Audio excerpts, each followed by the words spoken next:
வார்த்தை நாளில் வெளிப்படும்படியாக ஜெபிக்கிறோம். இதற்கு போராடுகிற எல்லா சத்துருடைய கிரியைகள் இயேசுவின் நாமத்தினால் முற்றுமா செயலற்று போற்றும். அடியாரை மறைத்துக் கொள்ளும். இயேசுவின் நாமத்தில் ஜெபிக்கிற நல்ல பிதாவே, ஆமென். அல்லேலூயா. கர்த்தருடைய பரிசுத்த நாமம் மகிமைப்படுவதாக.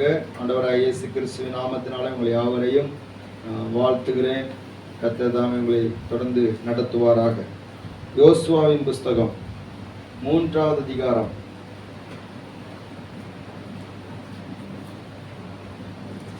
யோசுவா 3வது அதிகாரம் 13வது வசனத்தை ஒருவர் வாசிக்கலாம். சம்பவிப்பது என்னவென்றால் சர்வ பூமிக்கும் ஆண்டவராகிய கர்த்தரின் பெட்டியை சுமக்கிற ஆசாரியரின் உள்ளங்கால்கள் பட்ட மாத்திரத்தில் தண்ணீர் ஓடாமல் ஒரு குவியலாக நிற்கும் என்றார். அல்லேலூயா. சம்பவிப்பது என்னவென்றால், இதுவரை சம்பவித்தவைகள் அல்ல, இனி சம்பவிக்கிற காரியம் என்னவென்றால் தேவ ஜனத்திற்காக தேவன் செய்யக்கூடிய காரியத்தை இந்த இடத்துல நாம் பார்க்க முடிகிறது. யோசுவாவை கொண்டு ஆண்டவர் இஸ்ரவேல் ஜனங்களை மோசேக்கு பிற்பாடு நடத்தி கொண்டு வருகிறார். மோசேயுடைய நாட்கள் முடிந்த பிற்பாடு மோசே மரணம் அடைந்த போது கர்த்தரே அவனை அடக்கம் பண்ணினார் என்று சொல்லப்பட்டிருக்கிறது. மிகவும் பயந்து போன யோசுவா, இனி எனக்கு கொடுக்கப்பட்ட பொறுப்புகளை, எனக்கு கொடுக்கப்பட்ட இந்த ஜனத்தை பங்கிட வேண்டும், ஜனத்திற்கு சுதந்திரத்தை பங்கிட வேண்டும், அழைத்து கொண்டு போக வேண்டும் என்கிற ஒரு ஊழியம் எனக்கு கொடுக்கப்பட்டிருக்கிறது. இதை எப்படி நிறைவேற்ற முடியும் சொல்லி அவர் கலங்கி கொண்டிருந்த போது கர்த்தர் அவரோடு கூட பேசினார். ஸ்தோத்திரம். நீ திகையாதே, கலங்காதே, நான் உன்னை விட்டு விலகுவதும் இல்லை, உன்னை கைவிடுவதில்லை சொல்லி கர்த்தர் பேசினார். அந்த வார்த்தையினாலே திடன் கொண்டு யோசுவா ஜனங்களை அவர் நடத்த ஆரம்பித்தார். ஆண்டவர் இந்த யோசுவாவை நடத்துகிற காரியங்களை நாம் பார்க்கிற போது மிகவும் ஆச்சரியமாக இருந்தது. இந்த யோசுவாவோடு கர்த்தர் பேசினார். கர்த்தர் பேசி இந்த ஜனங்களுக்கு சொல்லுகிற காரியங்கள், இவர்களுக்கு கானான் தேசத்தை சுதந்திரிக்க பண்ணுவார் என்பதுதான் வாக்குத்தத்தம். இஸ்ரவேல் ஜனங்கள் எகிப்து தேசத்தில் அடிமைகளாக இருந்தார்கள். 430 வருஷம் அடிமைகளாக இருந்தார்கள். அந்த அடிமைகளாக இருந்த நாட்களிலே அவர்களுடைய ஜீவனும் அவர்களுக்கு கசப்பா இருந்தது. மிகவும் கொடுமையா நடத்தப்பட்டார்கள். இந்த அடிமைத்தனத்திலிருந்து எப்பொழுது விடுதலை கிடைக்கும் சொல்லி எதிர்பார்த்தார்கள், பெருமூச்சு விட்டார்கள். அந்த நாட்கள் நிறைவேறின போது கர்த்தர் தம்முடைய ஊழியக்காரனாகிய மோசேயை கொண்டு விடுதலை ஆக்கினார். அல்லேலூயா. வாக்கு பண்ணப்பட்ட அந்த தேசத்துக்கு அழைத்து கொண்டு போகும்படியாக ஆண்டவர் 40 வருஷம் காலமாக வனாந்தரத்தில் நடத்தி வந்தார். 40 வருஷம் ஆவதற்கு காரணம் இந்த இஸ்ரவேல் ஜனங்கள் தான். ஸ்தோத்திரம். குறுகின வருஷத்திலே, குறுகின நாட்களிலே அவர்கள் கானானுக்கு போய் சேர்ந்திருக்க முடியும். ஆனால் அவருடைய அவிசுவாசத்தினாலேயும் அவருடைய முறுமுறுப்பினாலேயும் தேவனை பரீட்சை பார்த்த நிமித்தமும் அவர்கள் பொய்யை நம்பி எகிப்துக்கு திரும்ப அவர்கள் ஆசைப்பட்டது நிமித்தமும் அவர்கள் வனாந்தரத்தில் அழிக்கப்பட்டு விட்டார்கள். அதற்கு மாறாக ஆண்டவர் அவருடைய சந்ததியை கானான் தேசத்துக்குள்ளே கொண்டு போய் சொல்லி வாக்கு பண்ணி அவர்கள் மீதி இருக்கிறவர்கள் அழிந்து போகும்படியாக வனாந்தரத்தில் அவர்கள் மடிந்து அவர்களுடைய உடல்கள் அடக்கம் பண்ணப்படுவதற்காக 40 வருஷங்கள் ஆண்டவர் அலைய விட்டிருந்தார். 40 வருஷம் முடிந்த பிற்பாடு அவர்கள் யோர்தான் நதியை கடந்துதான் இந்த கானான் தேசத்துக்குள்ள போக வேண்டும். அல்லேலூயா. ஸ்தோத்திரம். இப்பொழுது வாக்களிக்கப்பட்ட தேசத்தை சுதந்திரிக்கலாம், வாக்களிக்கப்பட்ட நன்மைகளை பெற்றுக்கொள்ளலாம் என்று சொல்லி பார்க்கிற போது அங்கே யோர்தான் நதி அண்டே வருகிறார்கள். யோர்தான் நதி அண்டையில் வருகிற போது இப்பொழுது இருக்கிற யோர்தான் நதி அந்த நாட்கள்ல இப்பொழுது இருக்கிறதை விட அதிகமான அகலமாக இருந்தது. இப்பொழுது அது ஆக்கிரமித்து யுத்தமணி ரொம்ப சின்னதாகிட்டாங்க. சோத்திரம். இந்த யோர்தான் நதி கரை புரண்டு ஓடுமா, அதுவும் அறுப்பு காலத்துல கரை புரண்டு ஓடும். காரணம் என்னன்னு சொன்னா, இது உருவாகிற இடம் எர்மோன் மலை. இந்த எர்மோன் மலையில மிகுந்த பனி படர்ந்திருக்கும். கோடை காலத்துல பொதுவாக ஆறுகள் எல்லாம் வறண்டு கிடக்கக்கூடிய சமயத்துல இந்த யோர்தான் நதி மட்டும் அது கரை புரண்டு ஓடும். காரணம் என்னன்னு சொன்னா, எர்மோன் மலையில் உள்ள அத்தனை பனிகளும் அது வெயில்ல அதிகமா உருகி உருகி உருகி அந்த யோர்தான் நதியில அது எல்லாமே புரண்டு ஓடிக்கொண்டு இருக்கும். அல்லேலூயா. அறுப்பு காலத்துல அப்படிப்பட்ட ஒரு நிலைமை இருந்தது. இந்த நேரத்துல இந்த யோர்தான் நதியை எப்படி கடந்து போக முடியும் என்பதுதான் அவருடைய ஒரு கலக்கமாக இருக்கிறது. இந்த யோர்தான் நதி எந்த பக்கத்துல அவர்கள் கடந்து போக முடியாது என்று சொன்னால், அது மேலிருந்து வருகிற தண்ணி ரொம்ப வேகமா வருகிறது, கால் வச்சதுன்னு கொண்டு போயிடும் அப்படின்னு நிலைமையில இருக்கிறது. எப்படி நாம் கடப்பது, நம்முடைய உடைமைகளை வைத்துக்கொண்டு எப்படி கடப்பது என்று சொல்லி அவர்கள் திகைத்து கொண்டிருந்த போது ஆண்டவர் என்ன சம்பவிக்கும் என்பதை இந்த இடத்துல சொல்லுகிறார். அல்லேலூயா. நம்ம வாழ்க்கையிலும் கூட நிறைய நேரத்துல பல காரியங்களை நாம் பெற்றுக்கொள்வதற்கு பக்கத்துல வந்துட்டோம், ஆனா சில தடைகள் இருக்கிறது. இது கைக்கு வந்த மாதிரி இருக்கும், ஆனா சில தடைகள் இருக்கிறது. இதை சுதந்திரித்துக் கொள்ளலாம்னு சொல்லி நினைப்போம், ஆனா தடைகள் இருக்கிறது. தரிசனங்கள் வந்து விட்டது, சொப்பனங்கள் வந்து விட்டது, வாக்குத்தத்தங்கள் வந்து விட்டது, வார்த்தையெல்லாம் வந்து விட்டது. பார்த்தாச்சுன்னா ரொம்ப கண்ணுக்கு தெரிகிற பார்த்தா இருக்குது, இங்க இருந்து பார்த்து அந்த பகுதியில் தெரியும், அப்படிதான் இருக்குது. ஆனா போய் அதை பெற்றுக்கொள்ளலாம்னு சொல்லி பார்க்கச்சுமே ஏதோ ஒரு போராட்டம் வந்து நமக்கு முன்னாடி வந்து நம்மளை செயலிழக்க பண்ணுகிறது. அல்லேலூயா, அல்லேலூயா. ஆமென், ஸ்தோத்திரம். இப்பொழுதுதான் இந்த யோர்தானுக்கு முன்னாடி வந்து நிற்கும் போதுதான் அங்க சொல்லப்படுகிறது, சம்பவிப்பது என்னவென்றால், ஸ்தோத்திரம், அல்லேலூயா. ஆண்டவருக்கு சித்தமான இந்த மாதத்துல சம்பவிப்பதை குறித்து சில காரியங்களை சொல்ல கர்த்தருக்குள்ளாக வாஞ்சிக்கிறேன். சம்பவிப்பது என்னவென்றால், ஸ்தோத்திரம், சர்வ பூமிக்கு ஆண்டவராயிருக்கிற கர்த்தரின் பெட்டியை சுமக்கிற ஆசாரிகளின் உள்ளங்கால்கள் யோர்தானின் தண்ணீரில பட்ட மாத்திரத்திலே, பட்ட உடனே, அல்லேலூயா, பட்ட மாத்திரத்திலே மேலிருந்து ஓடி வருகிற அந்த யோர்தானின் தண்ணீர் ஓடாமல் ஒரு குவியலாக நிற்கும் என்று சொல்லப்படுகிறது. பாருங்க, எந்த தடையா இருந்தாலும் சரி, எந்த போராட்டமா இருந்தாலும் சரி, அவைகள் நமக்கு வழிவிடன்னு சொன்னா அதற்கு இங்க ஒரு காரியம் சொல்லப்படுகிறது. ஏசாயா தீர்க்கதரிசன புஸ்தகம் 43வது அதிகாரத்திலே ஆண்டவர் ஏசாயாவை கொண்டு ஒரு காரியத்தை சொல்லுகிறார். வாசிக்கலாம். 43வது அதிகாரம்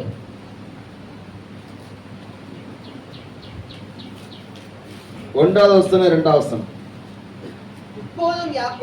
இப்போதும் யாக்கோபே உன்னை சிருஷ்டித்தவரும் இஸ்ரவேலை உன்னை உருவாக்கினவருமாகிய கர்த்தர் சொல்லுகிறதாவது, பயப்படாதே, உன்னை மீட்டுக் கொண்டேன், உன்னை பேர் சொல்லி அழைத்தேன், நீ என்னுடையவன், நீ தண்ணீர்களை கடக்கும் போது நான் உன்னோடு இருப்பேன், நீ ஆறுகளை கடக்கும் போது அவைகள் உன்மேல் புரளுவதில்லை, நீ அக்கினியில் நடக்கும் போது வேகாதிருப்பாய், அக்கினி ஜுவாலை உன் பேரில் பற்றாது. அல்லேலூயா.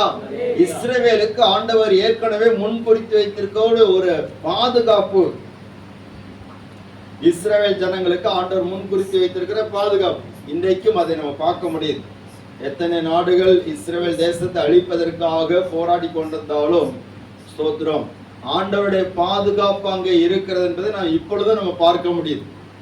இஸ்ரவேல் தேசம் சொன்னாலே எல்லா தேசமும் நடக்கக்கூடிய அளவுக்கு ஒரு அமைப்பை தான் தேவன் அதற்கு கொடுத்திருக்கிறார். ஸ்தோத்திரம்.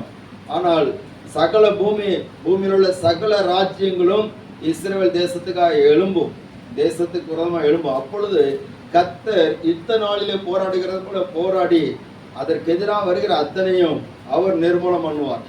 இப்பொழுது இவங்க ஆயுதத்தை வச்சு போராடிட்டு இருக்கிறாங்க, இவங்களால் முடியாத சமயத்துல தேவனே எழும்புவார். அல்லேலூயா. ஏன்னா அவர்களுக்கு தேவன் கொடுத்திருக்கிற வாக்குத்தத்தமும் பாதுகாப்பும் இந்த பூமியில எந்த ஜனத்துக்கும் கிடையாது, எந்த ராஜ்யத்துக்கும் கிடையாது. ஸ்தோத்திரம். எவ்வளவு பெரிய ஆயுதம் வச்சிருந்தாலும் சரி, அணு ஆயுதம் வச்சிருந்தாலும் சரி, இஸ்ரவேல் ஜனங்களுக்கு இருக்கிற மாதிரி பாதுகாப்பு வேற எந்த நாட்டுக்கும் கிடையாது. அல்லேலூயா. வேற எந்த ஜனத்துக்கு கிடையாதுன்னு சொன்னா ஆண்டவர் இந்த இஸ்ரவேல் ஜனங்களுக்கு குறித்து ஆண்டவர் ஏற்கனவே அவர் என்னென்னலாம் வச்சிருக்கிறாரோ, என்னென்னலாம் நியமித்திருக்கிறாரோ அது எல்லாத்தையும் சொல்லிவிட்டார். இப்போதும் யாக்கோபே உன்னை சிருஷ்டித்தவரும் இஸ்ரவேலை உன்னை உருவாக்கினவருமாய் கர்த்தர் சொல்லுகிறதாவது, பயப்படாதே, உன்னை மீட்டு கொண்டேன், உன்னை பேர் சொல்லி அழைத்தேன், நீ என்னுடையவன். அல்லேலூயா. நீ என்னுடையவன், நீ என்னுடையவள், எனக்கு சொந்தமானவன் என்று சொல்லி ஆண்டவர் இந்த இஸ்ரவேல் ஜனத்தை ரொம்ப உரிமையா சொல்றார். எவ்வளவு பெரிய பாக்கியம். ஸ்தோத்திரம். அப்போ ஆண்டவரால் மீட்டு கொள்ளப்பட்ட ஜனம் அவருக்கு உரிமையான ஜனமாக இருக்கிறார். அல்லேலூயா. நம்மளை ஆண்டவர் தம்முடைய சொந்த இரத்தத்தினால் மீட்டிருக்கிறார். அவர் நம்ம தெரிந்திருக்கிறார். இந்த உலகத்துல எத்தனை சொந்தங்கள் இருந்தாலும் சரி, நம்முடைய அம்மாவா இருக்கலாம், அப்பாவா இருக்கலாம், சகோதரங்களா இருக்கலாம், யாரா இருந்தாலும் சரி, இயேசுவை போல ஒரு சொந்தம் எங்கேயுமே கிடையாது. அல்லேலூயா. ஏன்னு சொன்னா அவரே நம்மை சிருஷ்டித்தவர், அவரே நமக்காக எல்லாவற்றையும் செய்து முடித்தவர், நமக்காக இரத்தம் சிந்தினவர், நமக்காக சிலுவையை அவர் சுமந்தவர், அவரை நோக்கி அப்பா என்று கூப்பிடுவதற்கான உரிமையை நமக்கு அவர் தந்திருக்கிறார். ஸ்தோத்திரம். அதனால தான் சொந்தம் என்று சொல்லிக்கொள்ள உண்மை தவிர வேற யாருமே. அல்லேலூயா. ஒரு ஸ்டான்ஸா பாடுவோமே. ஸ்தோத்திரம். சொந்தம் என்று சொல்லிக்கொள்ள உம்மை விட யாரும் இல்ல, சொத்து என்று அள்ளிக்கொள்ள உம்மை விட ஏதும் இல்ல. இயேசுவே இயேசுவே எல்லாம் இயேசுவே இயேசுவே இயேசுவே எல்லாம் இயேசுவே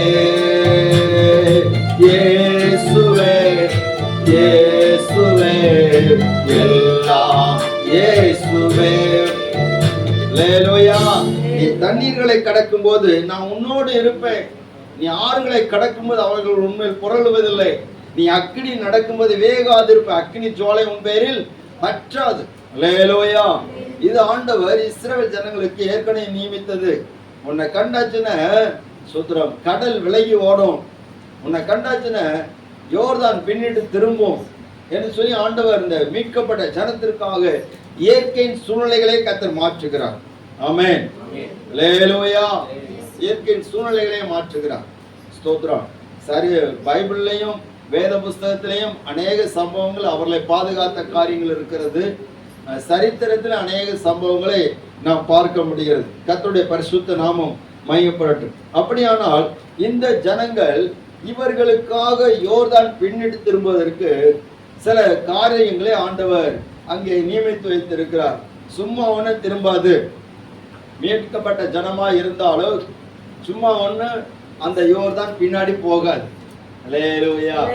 அது போகணும்னா இங்கே ஆண்டவர் ஒரு காரியத்தை சொல்கிறார். சம்பவிப்பது என்னவென்றால் சர்வ பூமிக்கும் ஆண்டவராகிய கர்த்தரின் பெட்டியை சுமக்கிற ஆசாரிகளின் உள்ளங்கால்கள் யோர்தான் நதியிலே தண்ணீரிலே பட்ட மாத்திரத்தில். அல்லேலூயா. அப்போ யோர்தான் பின்னாடி போன்னு சொன்னா அங்க ஒரு காரியம் நடக்க வேண்டி இருக்கிறது. சர்வ பூமியுடைய ஆண்டவருடைய பெட்டியை சுமக்கிற ஆசாரியருடைய பாதங்கள் எங்க பண்ணோம்? ஆமென். அல்லேலூயா. யாருக்கு ஆண்டவர் அதிகாரம் கொடுத்து வச்சிருக்கிறாரோ, யாரை ஆண்டவர் பிரதிஷ்டை பண்ணி வச்சிருக்கிறாரோ, யாரை ஆண்டவர் அபிஷேகம் பண்ணி வைத்திருக்கிறாரோ அவர்கள் தான் கர்த்தருடைய பெட்டியை சுமப்பார்கள். அந்த கர்த்தருடைய பெட்டியை சுமக்கிற ஆசாரியருடைய கால்கள் எங்க படணும்? அல்லேலூயா. ஸ்தோத்திரம். இது ரெண்டு காரியமா நம்ம சொல்லலாம். ஒண்ணு, தேவனுடைய ஊழியத்தை செய்யக்கூடிய ஊழியக்காரர்களை நம்ம சொல்லலாம். தேவ பிரசன்னத்தை, தேவனுடைய வழிகளை சொல்லக்கூடிய ஆண்டவருடைய ஊழியத்தை செய்யக்கூடிய ஊழியக்காரருடைய காரியத்தை நம்ம சொல்லலாம். அவர்கள் ஸ்தோத்திரம் நம்முடைய குடும்பத்தில் உள்ள ஒவ்வொரு காரியங்களுக்காக உத்தரவாதம் பண்ணி ஜெபிக்கிற போது, ஜெபிக்க அவர்கள் உத்தரவாதம் பண்ணி கால்களை வைக்கிற போது அந்த தடைகள் என்ன செய்து மாறும். அல்லேலூயா. ஸ்தோத்திரம். ஆண்டவராய் இயேசு கிறிஸ்து அவர் பிரதான ஆசாரியராக இருக்கிறார். ஸ்தோத்திரம். அவர்தான் பிரதான மேய்ப்பன். அவர் நமக்காக அவர் யோர்தான் என்கிற யோர்தானுக்குள்ள பிரவேசித்தார். அல்லேலூயா. யோர்தான்ல போய் ஞானஸ்நானம் பெற்றுக்கொண்டார். யோர்தான் சொன்னால் அதனுடைய இன்னொரு அர்த்தம் மரணம் சொல்லி அர்த்தம். இயேசு யோர்தான் என்கிற ஞானஸ்நானத்துக்குள்ளே போனாரு, யோர்தான் என்கிற மரணத்துக்குள்ளானே இயேசு போனார். அல்லேலூயா. அவருடைய கால்கள் பட்ட மாத்திரத்திலே அது ரெண்டாக பிரிந்தது.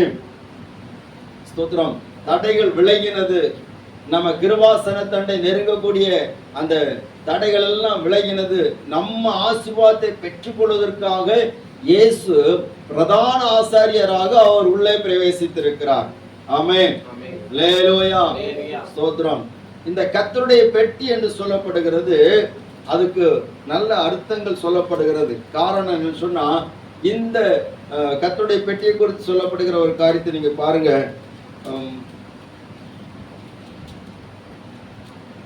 உபாகமம் 10வது அதிகாரம் 2வது வசனம்.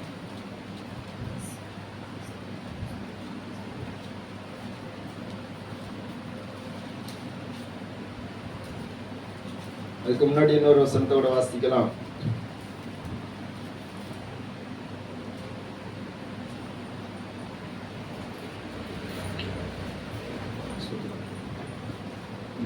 உபாகமம் 10:2 வாசிங்க. நீ உடைத்து போட்ட முந்தின பலகையில் இருந்த வார்த்தைகளை நான் பலகையில் எழுதுவேன், நீ அவைகளை பெட்டியிலே வைப்பாயாக என்று.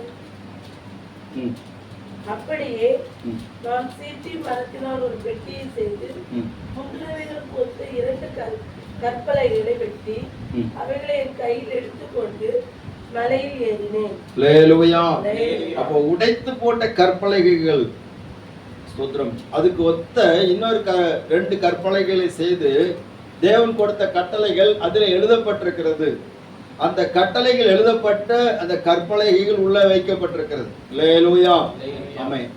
இதனுடைய 3 காரியங்களையும் எபிரேயர் நிருபத்திலே 7வது அதிகாரத்திலே சொல்லப்பட்டிருக்கிறது.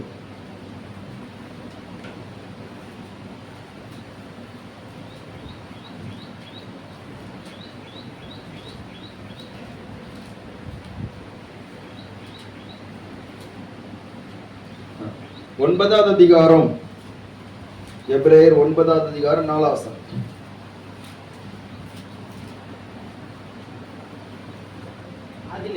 அதிலே தூபகலசம் ஒற்றகடு பொதிந்திருக்கப்பட்ட இருந்தது. அந்த பெட்டியிலே மண்ணா வைக்கப்பட்ட பொற்பாத்திரம், தளிர்த்த கோல் இருந்தது. அல்லேலூயா. அடுத்த வசனம். அதற்கு மேலே மகிமையுள்ள கேருபீன்கள் வைக்கப்பட்டு கிருபாசனத்தை நிழலிட்டிருந்தன. இவைகளை குறித்து விவரமாய் பேச இப்பொழுது சமயம். அல்லேலூயா. எபிரேயர் நிருபத்தில் சொல்லப்பட்டிருக்கிறது, மண்ணா வைக்கப்பட்ட பொற்பாத்திரம், ஆரோனுடைய தளிர்த்த கோல், அடுத்தால கற்பலகைகள், இவைகள் எல்லாம் அந்த பெட்டிக்குள்ள வைக்கப்பட்டிருந்தது. இந்த பெட்டி மேல கிருபாசனம் மூடி வைக்கப்பட்டிருந்தது. 2 கேருபீன்கள் அந்த கிருபாசனத்தை மூடி நிற்கக்கூடிய அளவுக்கு வைக்கப்பட்டிருந்தது. இந்த உடன்படிக்கை பெட்டியை சுமந்து வருகிற போது, வெளியில கொண்டு வருகிற போது, அது எல்லாரும் பார்க்கும்படியாக கொண்டு வர முடியாது. காரணம் என்னன்னு சொன்னா, அந்த கேருபீன்கள் நடுவில் இருந்து கர்த்தர் பேசுவார். அல்லேலூயா. ஸ்தோத்திரம். அந்த கிருபாசனம் இருக்கக்கூடிய அந்த இடத்துல தேவனுடைய மகிமை அப்படியே தங்கி இருக்கும். ஆசரிப்பு கூடாரத்துல பிரகாரம், பரிசுத்த ஸ்தலம், மகா பரிசுத்த ஸ்தலம் சொல்லி 3 பிரிவுகள் இருக்கிறது. அதுல மகா பரிசுத்த ஸ்தலத்துல தான் இந்த கிருபாசனம் வைக்கப்பட்டிருக்கிறது. அதனுடைய நடுவுல தேவனுடைய மகிமை அப்படியே தங்கி இருக்கு. அங்க இருந்துதான் கர்த்தர் மோசேயோட பேசுவார். அல்லேலூயா. ஸ்தோத்திரம். அங்கே எல்லாரும் போக முடியாது. அந்த இஸ்ரவேல் ஜனங்கள் பாளையத்திலிருந்து புறப்படுகிற போது அந்த கிருபாசனத்தை அவர்கள் துப்பட்டியினால் மூடுவார்கள். அது மிகவும் மிக மிக மிகவும் பரிசுத்தமாக கையாளுவார்கள். அது வெளியில யாரும் பார்க்க முடியாது. அது அப்படியே மூடி தான் கொண்டு வருவாங்க. அப்படி மூடி கொண்டு வரப்படுகிற அந்த கர்த்தருடைய பெட்டியை யார் தான் சுமக்கணும்னு சொன்னா, ஆசாரியர்கள் தான் சுமக்கணும். அல்லேலூயா. தெரிந்து கொள்ளப்பட்ட ஆசாரியர்கள் தான் சுமக்கணும். அந்த தேவ மகிமையை சுமந்து வருகிற அந்த ஆசாரியருடைய கால்கள் பட்ட மாத்திரத்திலே அந்த யோர்தான் நிச்சயமா விரிந்து போகும். அல்லேலூயா. அல்லேலூயா. ஒண்ணு, அது தேவனுடைய ஊழியக்காரரை குறிப்பிடுகிறது. அடுத்தால இன்னொரு காரியத்தை சொல்ல விரும்புகிறேன். ஸ்தோத்திரம். இந்த ஆசாரியர்கள் சொல்லப்படுவது ஜனத்துடைய தலைவர்கள். அப்போ யார் தெரிந்து கொள்ளப்பட்டிருக்கிறாங்களோ, அவர்கள் தான் அந்த குடும்பத்துக்கு ஆசாரியர்களாக இருக்கிறார்கள். இப்ப நம்ம குடும்பத்துல ஒரு ஆள் தெரிந்து கொள்ளப்பட்டிருக்கிறதுன்னா அந்த குடும்பத்துக்கு அவங்க தான் ஆசாரியர்கள். அல்லேலூயா, ஸ்தோத்திரம். அப்போ தேவ மகிமையை நீங்க சுமந்து கொண்டு நீங்க முன்னேறுகிற போது, தேவனுடைய பெட்டியை நீங்க சுமந்து கொண்டு நீங்க முன்னேறுகிற போது உங்க குடும்பத்தில் இருக்கிற தடைகள் எல்லாம் கர்த்தர் மாற்றுவார். தேவ மகிமை இல்லாமல், தேவ பிரசன்னம் இல்லாமல், தேவனுடைய பெட்டி இல்லாமல், உடன்படிக்கை பெட்டி இல்லாமல் போகிற போது நமக்கு இருக்கிற தடைகள் மாறாது. அந்த பெட்டியுடைய பெயரே உடன்படிக்கை பெட்டி, உடன்படிக்கைக்கு உட்படுத்தப்பட்ட ஜனத்தை அடையாளம் காட்டுகிறது. இன்னொன்னு, இந்த உடன்படிக்கை பெட்டி என்று சொல்லப்படுகிற போது அது ஆண்டவராக இயேசு கிறிஸ்து நம்மோடு பண்ணியிருக்கிற உடன்படிக்கை குறிப்பிடும். ஆண்டவர் சொன்னார், அவர் கடைசியாக அந்த பஸ்கா ஆசரிக்க போகிற போது சொன்னார், இது புதிய உடன்படிக்கை கூடிய என்னுடைய இரத்தமா இருக்கிறது. எல்லாரும் கவனிக்கிறீங்களா? அல்லேலூயா. புதிய உடன்படிக்கைக்குரிய என்னுடைய இரத்தமா இருக்கிறதுன்னு சொன்னார். அப்ப புதிய உடன்படிக்கை பெட்டிக்கு ஒப்பா இருக்கக்கூடிய அந்த ஸ்தோத்திரம், அந்த அனுபவத்துல, அந்த தேவ மகிமையில நாம் பிரவேசிக்கிற போது பிசாசு நமக்கு எதிராக எந்த தடைகள் கொண்டு வந்தாலும் அதை எல்லாவற்றையும் தாண்டி நம்ம போக முடியும். அல்லேலூயா. தடைகள் வராதுன்னு சொல்ல முடியாது, தடைகள் நிச்சயமாக வரும். எல்லாருக்கும் வந்தது, இயேசுவுக்கும் தடைகள் வந்தது. ஸ்தோத்திரம். இயேசுவை பல விதத்தில் நெருக்கினார்கள், ஆனால் அது எல்லாவற்றையும் தாண்டி போனார். அப்போஸ்தலர்களுக்கு வந்தது, அதை எல்லாவற்றையும் தாண்டி போனாங்க. அப்ப நமக்கும் தடைகள் வருகிறது. இந்த யோர்தான் அவர் கரை புரண்டு ஓடுகிறது, இது அவங்களுக்கு ஒரு பெரிய ஒரு தடையாக இருக்கிற, அதை தாண்டி செல்வதற்கு தேவ மகிமையை சுமந்த ஆசாரியருடைய கால்கள் படணும். அல்லேலூயா, அல்லேலூயா. கர்த்தருடைய நாமம் மகிமைப்படுவதாக. ஸ்தோத்திரம். 2 நாளாகமத்தின் புஸ்தகம் 35வது அதிகாரம் 8வது வசனத்தை ஒரு வாசிக்கலாம்.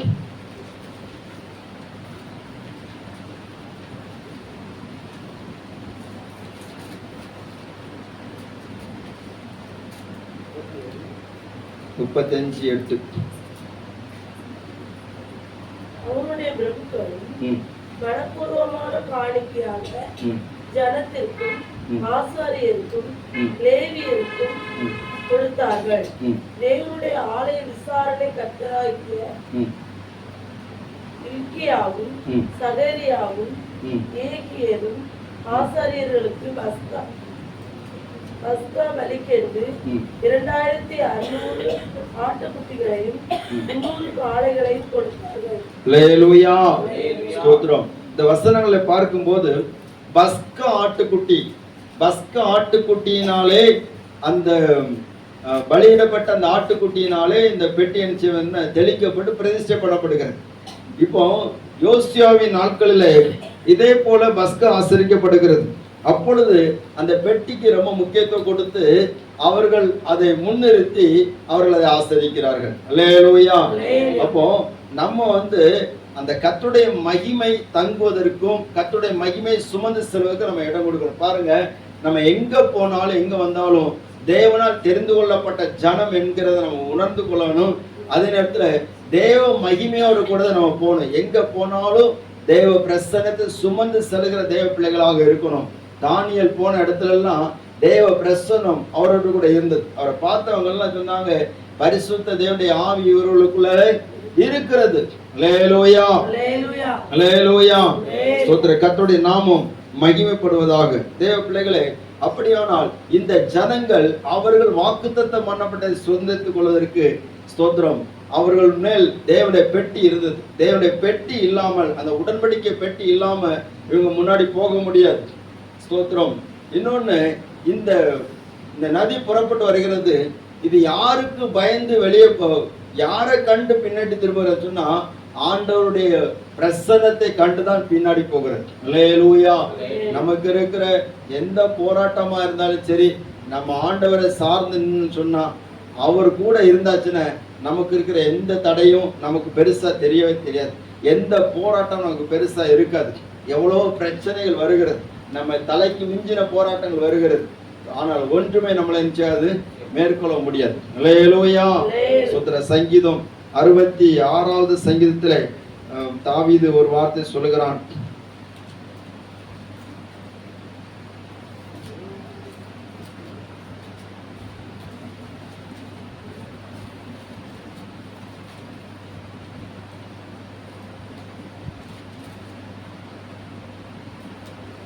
11ஆம் வசனம் 12ஆம் வசனம். எங்களை வலையில் அகப்படுத்தி எங்களை வலையில் அகப்படுத்தி எங்கள் இடுப்புகள் மேல் வருத்தமான பாரத்தை ஏற்றினீர். மனுஷர் எங்கள் தலையின் மேல் ஏறி போக பண்ணினீர். தீயையும் தண்ணீரையும் கடந்து வந்தோம். செழிப்பான இடத்தில் எங்களை கொண்டு வந்து விட்டீர். அல்லேலூயா. நாங்க எதெல்லாம் கடக்க முடியாது அதெல்லாம் கடந்து வந்துட்டோம் ஆண்டவரே. ஸ்தோத்திரம். இதெல்லாம் கடக்க முடியாது, ஆனா எப்படி வந்துட்டோம்? கடந்து வந்துட்டோம். நம்ம நிறைய விஷயங்களை பார்த்தேன், கொஞ்சம் திரும்பி பார்த்தேன்னா நமக்கே ஆச்சரியமா இருக்கு. இது எப்படி கடந்து வந்தோம்? அல்லேலூயா. நம்ம குடும்பத்திலேயே சில போராட்டங்கள். சோதரன், நம்ம இவ்வளவு ஆண்டவருக்காக ஓடுறோம், நமக்கே இவ்வளவு பிரச்சனையா? சோதரன், சில நேரத்துல மற்றவங்க நம்ம பார்த்து சொல்லக்கூடிய அளவுக்கு இருக்கும். இவங்கெல்லாம் ஜெபம் சொல்லி ஓடுறாங்க, ஸ்தோத்திரம் அல்லேலூயான்னு சொல்லி எப்பொழுதும் ஆண்டவரை மயப்படுத்துறாங்க. ஆனா இவங்களுக்கு இவ்வளவு போராட்டம், இவங்க குடும்பத்தில் எவ்வளவு பிரச்சனையா அப்படின்னு நம்மளை சொல்லுவாங்க. ஆனா அதை தாண்டி வந்த பிற்பாடுதான் சோதரன், இவ்வளவு பிரச்சனை தாண்டி வந்துட்டேனா? அல்லேலூயா. இதுக்கு காரணம் ஒண்ணும் இல்ல, நம்ம மேல இருக்கிற தேவ மகிமைதான். நாம் கர்த்தருடைய பிரசன்னத்தை விடாமல் அதை பற்றி கொண்டிருக்கிறதுனால தான், அது சுமக்கிறதுனால தான் அந்த தடைகள் எல்லாம் கர்த்தர் கடந்து வருவதற்கு தேவன் கிருபை செய்தார். ஆமென். அல்லேலூயா. ஸ்தோத்திரம். இரண்டாவதாக யோசுவாவின் புஸ்தகம் 4ஆவது அதிகாரத்திலே 3ஆம் வசனத்தில் வாசிக்கலாம்.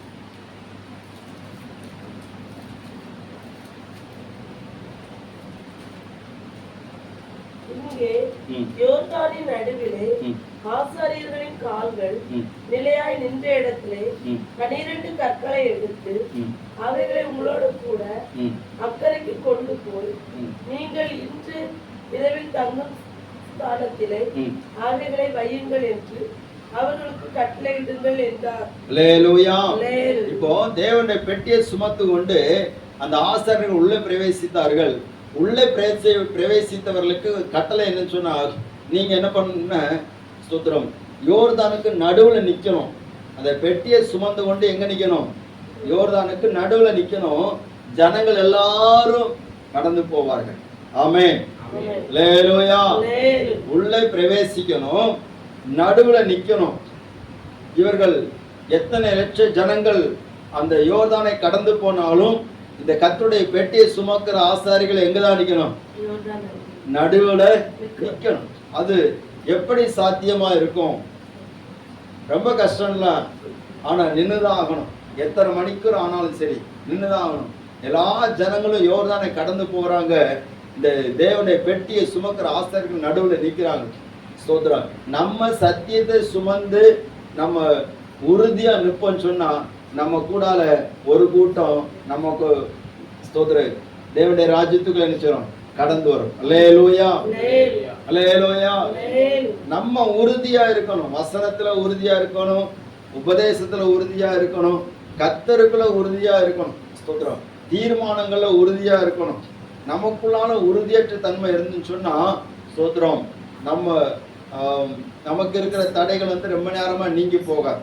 அல்லேலூயா. ஸ்தோத்திரம். இவங்க அப்படியே நிக்கிறாங்க. எவ்வளவு நேரம் நிக்கிறாங்களோ அது வரைக்கும் தண்ணி இவங்களை தொடவே இல்லை. ஸ்தோத்திரம். கவனிங்க, உறுதியா நிக்கிறாங்க. ஆண்டு சொல்லிட்டாரு, அங்க நின்னுங்க, இந்த ஜனங்கள் எல்லாம் எல்லாரும் கடந்து வரணும். நம்ம குடும்பத்தில் உள்ளவங்க எல்லாம் ஸ்தோத்திரம் கரையேறி வரணும்னு சொன்னா நம்ம யோர்தான் நடுவுல நிக்கணும். அல்லேலூயா. தேவனுடைய பெட்டியை சுமந்து கொண்டு நடுவுல நிக்கிறாங்க. ஸ்தோத்திரம். அது ஒரு பெரிய ஒரு ஆச்சரியம் பாருங்க. ஸ்தோத்திரம்.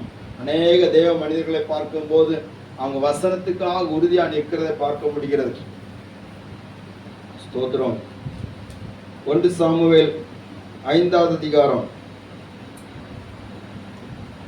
11ஆம் வசனத்தை வாசிக்கலாம்.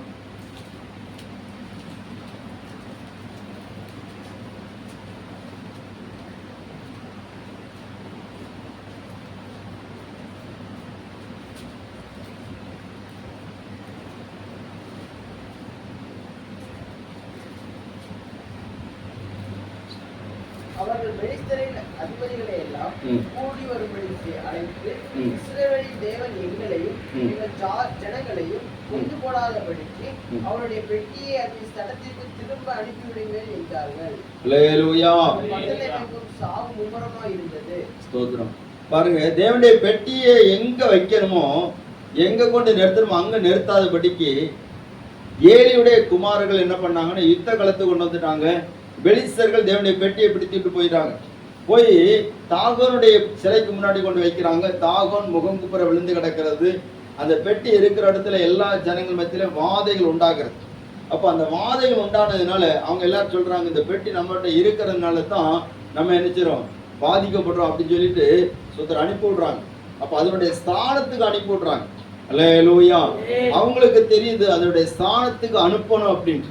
அப்போ இன்னைக்கு நம்ம தேவனுடைய பிள்ளைகள் அநேகர் என்ன பண்றாங்கன்னா தேவனுடைய மகிமையை அதனுடைய ஸ்தானத்துல வைக்காதபடிக்கு தங்களுடைய சுயத்துக்காக பல நேரத்துல மிஸ்யூஸ் பண்றது, தவறாக பயன்படுத்துகிறதுனால அது பல விதத்துல வாதைகளை உண்டாக்குது, பல போராட்டங்களை என்ன செய்யுது உண்டாக்குது. அல்லேலூயா, ஸ்தோத்திரம். ஆனால் ஆண்டவருக்காக ஒரு கூட்டம் நிற்கக்கூடிய ஜனங்கள் தேவைப்படுகிறார்கள். எவ்வளவு போராட்டம் வந்தாலும் எவ்வளவு பாடுகள் வந்தாலும் இயேசுவுக்காக நிற்கக்கூடிய தேவனுடைய ஆவியானவரை பெற்று அவருடைய மகிமையை சுமந்து நிற்கக்கூடிய தேவ பிள்ளைகள் இந்த நாட்களில் தேவைப்படுகிறார்கள். அல்லேலூயா. அவர்கள் நிற்கிற போதுதான் ஜனங்கள் ஸ்தோத்திரம் எளிதாக எல்லா போராட்டத்தை கடந்து விசுவாசத்தில் நிற்கும்படியாக தேவனுடைய ஆசீர்வாதத்தை பெற்றுக்கொள்ளும்படியாக வருவார்கள். ஸ்தோத்திரம்.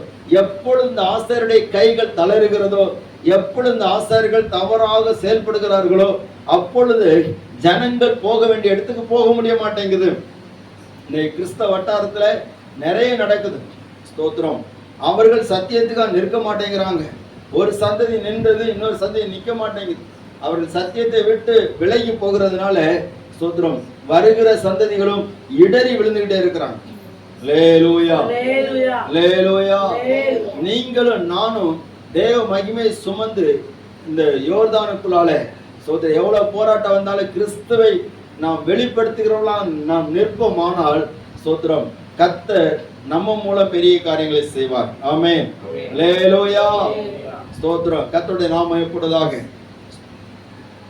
2 கொரிந்தியர் புஸ்தகம்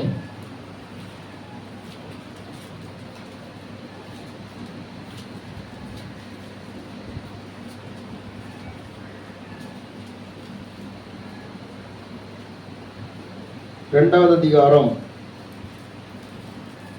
14வது வசனம். கிறிஸ்துவுக்குள் எப்பொழுதும் எங்களை வெற்றி சிறக்க பண்ணி, கிறிஸ்துவுக்குள் எப்பொழுது எங்களை வெற்றி சிறக்க பண்ணி எல்லா இடங்களிலேயும் எங்களை கொண்டு அவரை அறிகிற அறிவின் வாசனை வெளிப்படுத்துகிற தேவனுக்கு ஸ்தோத்திரம். அடுத்த வசனம் கூட, ரட்சிக்கப்படுகிறவர்களுக்குள்ளேயும் கெட்டுப்போகிறவர்களுக்குள்ளேயும் நாங்கள் தேவனுக்கு கிறிஸ்துவின் நற்கந்தமாய் இருக்கிறோம். அல்லேலூயா, ஸ்தோத்திரம். கிறிஸ்துவுக்குள் எப்பொழுது எங்களை வெற்றி சிறக்க பண்ணுகிற தேவன் அவரை கொண்டு அவரை அறிகிற அறிவின் வாசனை வெளிப்படுத்துகிறார். கிறிஸ்துவின் வாசனை நமக்குள்ள வெளிப்பட்டாச்சுன்னா ஸ்தோத்திரம் நம்மை கடந்த அநேக ஜனங்கள் வெளிப்படுவார்கள். ஆண்டவரிடத்தில் அநேக ஜனங்கள் வழி நடத்தப்படுவார்கள். அல்லேலூயா, அல்லேலூயா. யோர்தான் நதியில தேவனுடைய பெட்டியை சுமந்து கொண்டு உள்ளே பிரவேசித்த போது தடைகள் விலகினது. தடைகள் விளையினது மட்டுமல்ல, அந்த இடத்துல அவர்கள் நடுவில் நிற்கிறார்கள் எல்லா ஜனங்களும் கடந்து போவதற்காக. அதே நேரத்தில் அங்கே 12 கற்களை எடுத்துக்கொண்டு என்ன பண்றாங்க சோதர கரையில நாட்டி பின் சந்ததிக்கு தேவன் செய்த அற்புதத்தை வெளிப்படுத்தும்படியாக அடையாளமாக வைக்கப்படுகிறது. நம்ம சத்தியத்தை கை கொண்டு வாழுகிற வாழ்க்கை பின் சந்ததிக்கு எப்படி மாறும்? அடையாளமா மாறும். அல்லேலூயா. இவ்வளவு உறுதியா நின்ன குடும்பம், இவ்வளவு ஆண்டவருக்கு வைராக்கிய பாராட்டுறவங்க, இவ்வளவு ஆண்டவர் இவங்களுக்கு அற்புதம் செய்திருக்கிறார் என்று சொல்லி பின் சந்ததிகள் அறிந்து கொள்வார்கள். அதனால 22ஆம் சங்கீதத்தில் சொல்லப்பட்டது, எங்கள் பிதாக்கள் உம்மிடத்தில் நம்பிக்கை வைத்தார்கள், நம்பின அவர்களை நீர் என்ன செய்தீர்? விடுவித்தீர். அல்லேலூயா, ஸ்தோத்திரம். நீர் விடுவித்தீர் ஆண்டவரே. 22ஆம் சங்கீதத்தில் சொல்லப்பட்டிருக்கு. அப்படியானால் தேவன் நம்மை விடுவிக்கிற தேவன், நம்பிக்கை வைத்தவர்களை விடுவிக்கிற தேவன். அவருடைய பெட்டியை சுமக்கிறவர்களை அவர் சும்மா விடமாட்டார், அவர்களை மேன்மைப்படுத்துவார். ஸ்தோத்திர. கடைசியாக ஒரு காரியத்தை சொல்லி நம்ம ஜெபிக்க போகிறோம். யோசுவாவின் புஸ்தகம் 4வது அதிகாரம்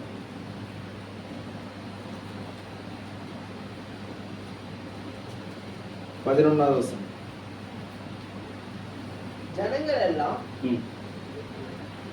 நாள் கடந்து போன பின்பு கர்த்தருடைய பெட்டியும் கடந்தது. ஆசாரியர் ஜனத்துக்கு முன்பாக போனார்கள். அல்லேலூயா, ஸ்தோத்திரம். இப்போ உள்ளே பிரவேசித்தார்கள், நடுவுல நின்றார்கள், கரையேறினார்கள். ஆமென். அல்லேலூயா. கடந்து போனது என்று சொல்லப்படுகிறது. இந்த யோர்தான நிரந்தரம் கிடையாது, அதை விட்டு கடந்து போனார்கள். ஓட்டத்தை ஜெயத்தோடு நம்ம முடிக்கணும். ஸ்தோத்திரம். இவர்கள் கடந்து போன பிற்பாடு தான் கானான் தேசத்தை சுதந்திரித்தார்கள். அதுக்கு பிற்பாடு உள்ள எல்லா காரியங்களும் அவர்கள் சுதந்திரிக்க முடியுது. அவர்களுக்கு வாக்களிக்கப்பட்ட கானான் தேசத்தை சுதந்திரித்தார்கள். அப்போ நம்ம தேவ மகிமையை சுமக்கிறவர்கள் மட்டுமல்ல, தேவ மகிமையினால் நம்ம தடைகளை நம்ம நீக்கணும். தேவ மகிமையினால இயேசுவுக்கு சாட்சியா நம்ம நிற்கணும். தேவ மகிமையினாலே நமக்கு ஆண்டவர் வைத்திருக்கக்கூடிய இந்த கானான் தேசத்தை சுதந்திரிக்கணும். ஆமென். அல்லேலூயா. பாருங்க, எழுத்தின்படியான கானான் தேசம் இப்பொழுது இருக்கிற இஸ்ரவேல் தேசம். இதுலயே இது அழிந்து போகிற பூமியில உள்ளது. ஆனா நமக்கு ஆண்டவர் ஒரு வாக்குத்தத்தம் பண்ணி இருக்கிறார். என்ன வாக்குத்தத்தம்னா, 1 யோவானின் புஸ்தகத்திலே ஆண்டவர் சொல்லி இருக்கிறார். நமக்கு கொடுக்கப்பட்டிருக்கிற வாக்குத்தத்தம் என்னதுன்னு சொல்லி நம்ம பார்க்க முடிகிறது. 1 யோவான்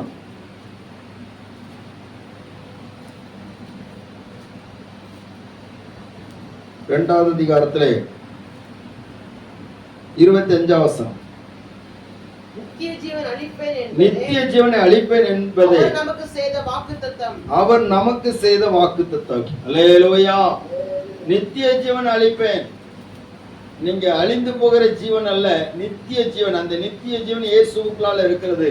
அந்த நித்திய ஜீவனை அளிப்பேன் என்பதை நமக்கு கொடுத்திருக்கிற வாக்குத்தத்தம்.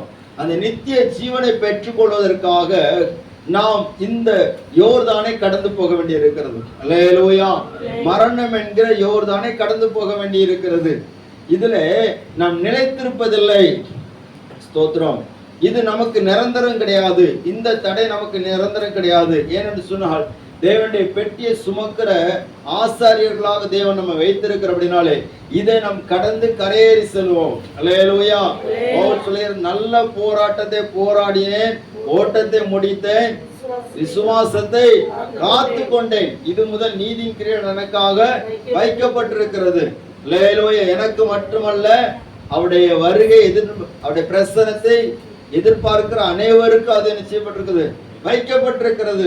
ஆண்டவராய் இயேசு கிறிஸ்து நமக்கு வாக்கு பண்ணி இருக்கிறார். கர்த்தராய் இயேசு கிறிஸ்துவை விசுவாசிக்கிற போது அவர் நமக்கு நித்திய ஜீவனை அருள்வார்னு சொல்லி வேதம் நமக்கு சொல்லப்பட்டிருக்கிறது. நாம் அழிந்து போகிற ஜீவனுடையவர்களாக அல்ல. ஸ்தோத்திரம். இவர்களுக்கு முற்பிதாக்களுக்கு வாக்கு பண்ணப்பட்ட அந்த கானான் தேசத்துக்குள்ள பிரவேசிப்பதற்கு அந்த யோர்தானை கடந்து போக வேண்டியிருந்தது. ஆனால் நம்ம நித்திய ஜீவனை பெற்றுக்கொள்ளும்படி அழைக்கப்பட்டவர்களுக்கு நமக்கு அதை விட நிறைய தடைகள் வரும். அல்லேலூயா. ஸ்தோத்திரம். அல்லேலூயா. ஸ்தோத்திரம். பாருங்க, அவர்களுக்கு அந்த தடைகள் எல்லாம் வந்தது, எல்லாவற்றையும் அவர்கள் கடந்து வந்தார்கள். அப்போ நம்ம இந்த புதிய ஏற்பாட்டு காலத்தில் நம்ம இருக்கிற நம்ம நித்திய ஜீவனை பெற்றுக்கொள்வதற்கு நாம் என்ன செய்கிறோம்? நாம் ஆண்டவரை எப்படி பின்பற்றுகிறோம் என்பதை நம்ம ஆராய்ந்து பார்க்க வேண்டும். ஸ்தோத்திரம். ஒருவனின் பின்னே வர விரும்பினால் தன்னைத்தான் வெறுத்து தன் சிலுவை எடுத்துக்கொண்டு அனுதினம் என்னை பின்பற்ற கடவுள். ஸ்தோத்திரம். எபிரேயர்கள் நிருபம் 10வது அதிகாரம் 25 வசனம் சொல்லப்பட்டிருக்கிறது. வாசிங்க. 10:25.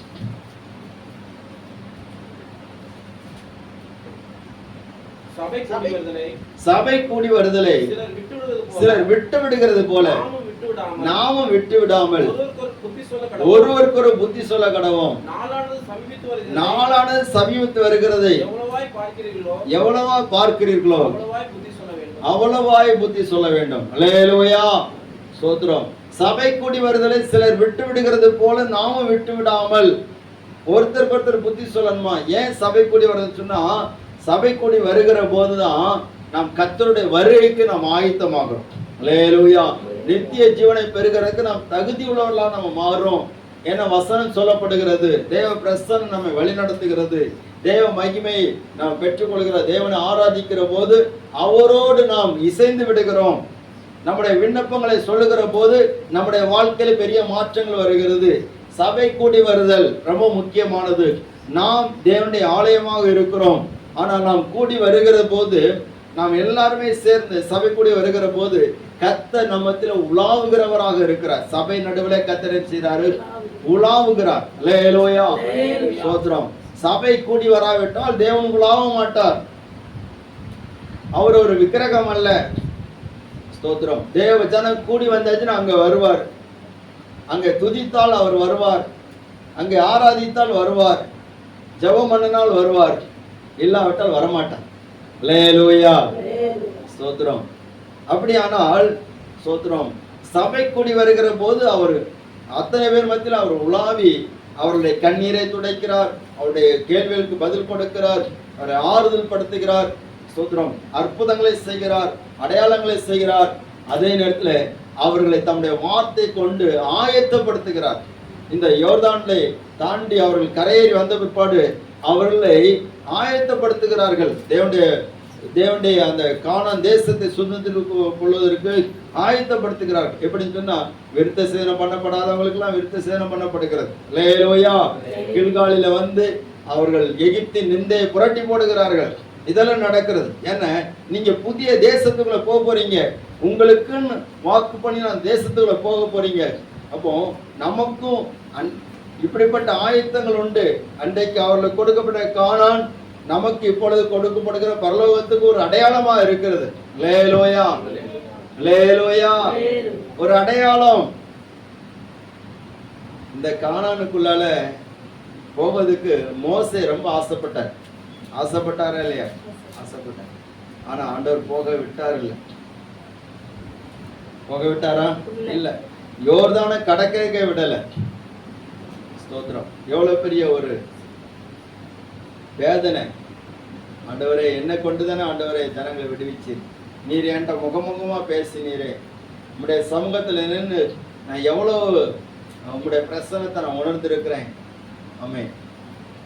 நீர் தெரிந்து கொண்ட தீர்க்கதரிசியாகிய அந்த மோசையை போல வேறொருத்தரும் கிடையாது. அவ்வளவு ஆண்டவரோடு நெருங்கி தீர்க்க தரிசனம் உரைத்ததும் நியாயப்பிரமாணத்தை கொடுத்ததும் நல்ல ஒரு ஸ்லாக்கிய பெற்றிருந்தானே, அந்த மோசையினால் கானானுக்குள் பிரவேசிக்க முடியல. காரணம் சொன்னால் சில கீழ்ப்படியாமைகள், அல்லேலூயா, சில சுயமா செயல்பட்ட காரியங்கள் தேவனை துக்கப்படுத்தி விட்டது.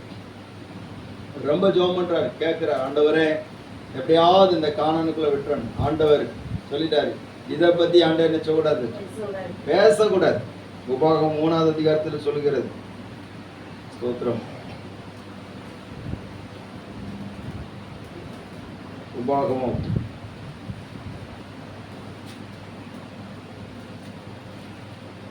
3வது அதிகாரம் 25-26.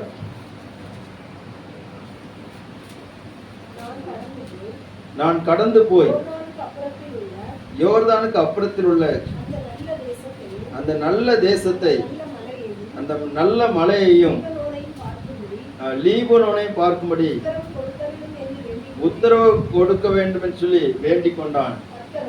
கர்த்தரோ உங்கள் நிமித்தம் என்மேல் கோபம் கொண்டு எனக்கு செவி கொடாமல் என்னை நோக்கி, போதும், இனி இந்த காரியத்தை குறித்து என்னோட பேச வேண்டாம். நீ பிஸ்காவின் கொடுமுடியில ஏறி உன் கண்களை மேற்கிலும் வடக்கிலும் தெற்கிலும் கிழக்கிலும் ஏறெடுத்து உன் கண்களினால் அதை பார். இந்த யோர்தானை நீ கடந்து போது. அல்லேலூயா. ஒரு அழைத்து அல்லேலூயா. சிலரை குறித்து சில காரியங்கள்ல நம்ம சிந்திக்க வேண்டியிருக்குது. ஆண்டுடைய பந்தி கிடையாது. அல்லேலூயா. ஸ்தோத்திரம். யாரை குற்றப்படுத்தி சொல்றேன்னு நினைக்க கூடாது. நம்ம இன்னும் எச்சரிக்கையாகி நம்ம ஆண்டவரோடு நெருங்கினுக்கிறகா சொல்றோம். கர்த்தருடைய பந்தி சிலருக்கு கிடையாது. சிலருக்கு அந்த ஆண்டோடைய சிலுவை தியான ஆராதனை இல்லை. அல்லேலூயா. உயிர்த்தெழுதல் ஆராதனை இல்லை. சபை கூடி வருதல் இல்லை. ஸ்தோத்திரம். சில குடும்பங்கள் அப்படி இருக்கு. அதை நினைக்கும் போது ரொம்ப கஷ்டமா இருக்கு. ஸ்தோத்திரம். தேவனுடைய முக்கியமான இந்த காரியங்கள் எல்லாம் நம்ம நினைக்காமலும் அதுக்கு முக்கியத்துவம் கொடுக்காமலும் இருக்கும்போது எப்படி நம்ம தேவனுடைய ராஜ்யத்தை சுதந்திரிக்க முடியும்? அல்லேலூயா. நம்ம இந்த உலகத்தோட நம்முடைய வாழ்க்கை முடிஞ்சிட்டாச்சுன்னா அதுல என்ன பிரயோஜனம் இருக்கு? நம்ம இந்த உலகத்துல பட்ட பாடுகள் வேதனைகள் இதற்கெல்லாம் ஒரு பலன் ஆண்டவர் வச்சிருக்கிறாரு. அதை நம்ம சுதந்திரத்துக் கொள்ளணும், பெற்றுக்கொள்ளணும்னு சொன்னா ஆண்டவருடைய சமூகத்திலே, அவருடைய சமூகத்தை நம்ம விடக்கூடாது. அவருடைய சமூகத்துல நெருங்கி வர. அல்லேலூயா. சோத்ரம். ஆண்டவர் அதை எதிர்பார்க்கிறார். நம்ம ஒவ்வொருத்தரும் வருகிறதை சபை கூடி வருகிற போது ஆண்டவர் நம்மோடு பேசும்படியாக அவர் எதிர்பார்க்கிறார். அவருக்கு நாம் அநேக நேரத்தில் ஏமாற்றத்தை கொடுக்கிறோம். கெத்செமனே தோட்டத்துல இயேசுவோடு கூட இருந்தவர்கள் இயேசுவுக்கு என்ன கொடுத்தாங்கன்னா ஏமாற்றத்தை கொடுத்தாங்க. அல்லேலூயா. சோத்ரம். அவர் உயிர் தெழுந்த பிற்பாடும் இவங்க எல்லாரும் என் சித்தத்தை செய்வாங்க சொல்லி எதிர்பார்த்து நின்னாரு. ஆனா அவங்க ஏமாற்றத்தை கொடுத்தாங்க. நான் மீன் பிடிக்க போறேன்னு சொல்லிட்டு மலையை தூக்கிட்டு போயிட்டான். ஆனாலும் தேடி வந்தார். ஆனாலும் நம்ம எவ்வளவுதான் ஆண்டவருக்கு ஏமாற்றத்தை கொடுத்தாலும் நம்மை தேடி தேடி வருகிற நல்ல ஆண்டவர். அல்லேலூயா. அல்லேலூயா. இளைய குமாரன் தகப்பனுக்கு ஏமாற்றத்தை கொடுத்து விட்டு போயிட்டான். ஆனாலும் அவனுக்காக காத்திருந்த நல்ல தகப்பன். ஸ்தோத்திரம். அப்ப நம்மளை எப்படியாவது அவனுடைய ராஜ்யத்துக்கு ஆயத்தப்படுத்திடணும். எப்படியாவது கரை ஏறி போயிடணும். அல்லேலூயா. இந்த கரை இருந்து அந்த கரைக்கு எப்படியாவது நினைச்சணும் போயிடணும். அப்படி போறதுக்கு எத்தனை பேருக்கு ஆசை இருக்கு? எப்படியா கரையேறணும். அல்லேலூயா. சொல்லுவாங்களே, இப்படியே நான் கரையேறிட்டேன், இவ்வளவு போராட்டத்துல நான் கரையேறிட்டேன். சோத்திரம். அதே மாதிரி எப்படியாவது கரையேறி எங்க போயிடணும்? பரலோகத்துக்கு போயிடணும். அல்லேலூயா. சோத்திரம். ஒருத்தர் சொன்னாரு, நம்ம ரட்சிக்கப்பட்ட ஆரம்பத்துல ஊழியத்துக்கு வந்து வேலையில எனக்கு கூட ஒருத்தர் தெரிஞ்சார். அவர் சொன்னார், எப்படியாவது ஆண்டவரே உங்களுடைய பரலோகத்துல ஒரு மூலையில ஒரு இடம் தந்தாலும் கூட.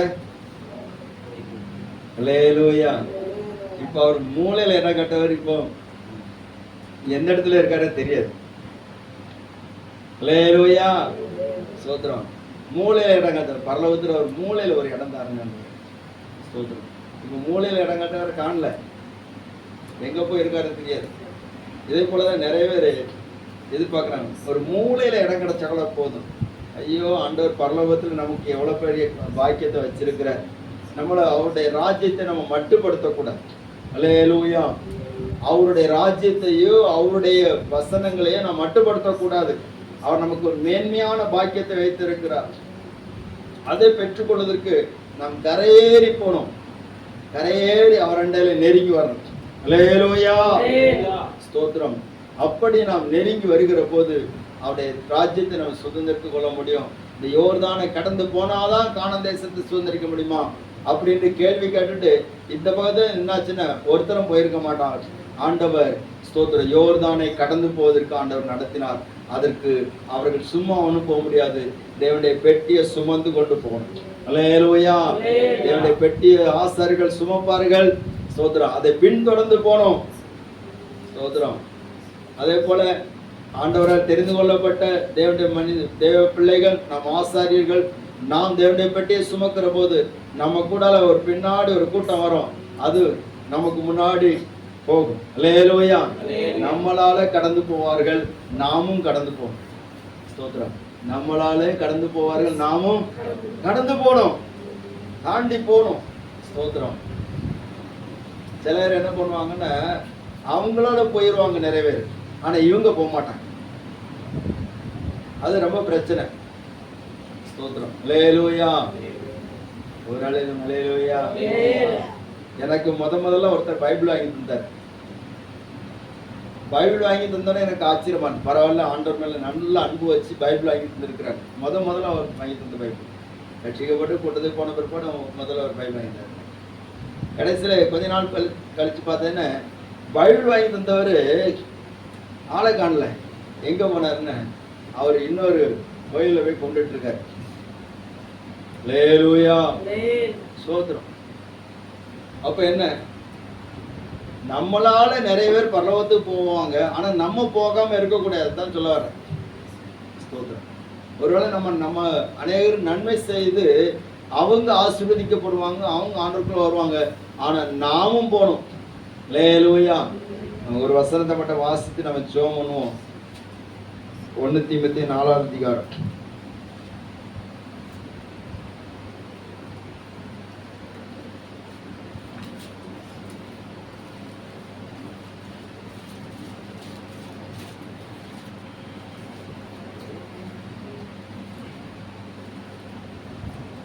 16வது வசனம்.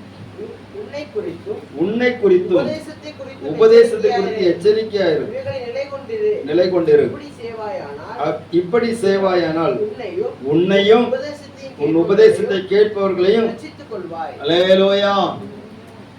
ஸ்தோத்திரம். உன்னை குறித்தும் உபதேசத்தை குறித்து எச்சரிக்கையாயிரு. இப்படி சேவாயானால் உன்னையும் உன் உபதேசத்தை கேட்கிறவர்களையும் நீ ரட்சித்துக் கொள்வாய். அல்லேலூயா. ஆமா ஸ்தோத்திரம். நம்மளே ரட்சிக்கணும், உபதேசத்தை கேட்கிறவங்களையும் ரட்சிக்கணும். எனக்கு ஒவ்வொரு நாள் அது ஒரு பயம், அந்த வரை நானும் ரட்சிக்கப்படணும். இந்த இடத்துல இந்த உபதேசம் கேட்கிற எல்லாரும் நினைச்சணும் ரட்சிக்கப்படணும். யாரும் எங்க போயிடக்கூடாது, தேவனுடைய ஆசீர்வாதத்தை இழந்து போயிடக்கூடாது, நரகத்துக்கு போயிடக்கூடாது. நானும் ரட்சிக்கப்படணும், நானும் கரையாறணும். என்னுடைய உபதேசத்தை கேட்கிறவங்களும் நினைச்சணும் கரையார். அல்லேலூயா. சோத்திரம். உபதேசத்தை கேட்கறவங்க மட்டும் கரையாறிட்டு நான் கீழே இருக்கக்கூடாது. சோத்திரம். நிறைய பேர் அப்படிதான். சோத்திரம். நான் எல்லாருக்கும் சொல்லுவேன். ஒருத்தர் பைபிள் எல்லாருக்கும் வாங்கி கொடுக்குறார். அல்லேலூயா. ஆனா அவரு செய்த காரியம் பார்த்தீங்கன்னா வயதான காலத்திலையும் அவரு ஒரு ஆளை தேடிட்டு இருக்கிறார். அல்லேலூயா. கேட்டதுன்னு சொல்ல, நான் எல்லாருக்கும் பைபிள் வாங்கி கொடுக்குறேன். அப்படி இல்லை, நம்மளும் போகணும். நம்ம யார் யாருக்கு நம்ம செய்கிறோமோ அவங்களும் போகணும். ஸ்தோத்திரம். எப்படியாவது கரையாறணும். கரையறிவோமா? ஸ்தோத்திரம். அல்லேலூயா. ஒரு டவுட்டு தானா? எப்படி நான் கரையறிவேன்னு சொல்றவங்க மட்டும் ஒரு எழுதிட்டு வைப்போம். கர்த்தர் ஆசீர்வதிப்பாராங்க. நம்ம எல்லாம் எழுதுன்னு சொல்லுவோம். ஆண்டவரே ஸ்தோத்திரம். எப்படியாவது நான் கரையறிக்கணும், எப்படியாவது நான் அக்கறைக்கு போயிடணும்.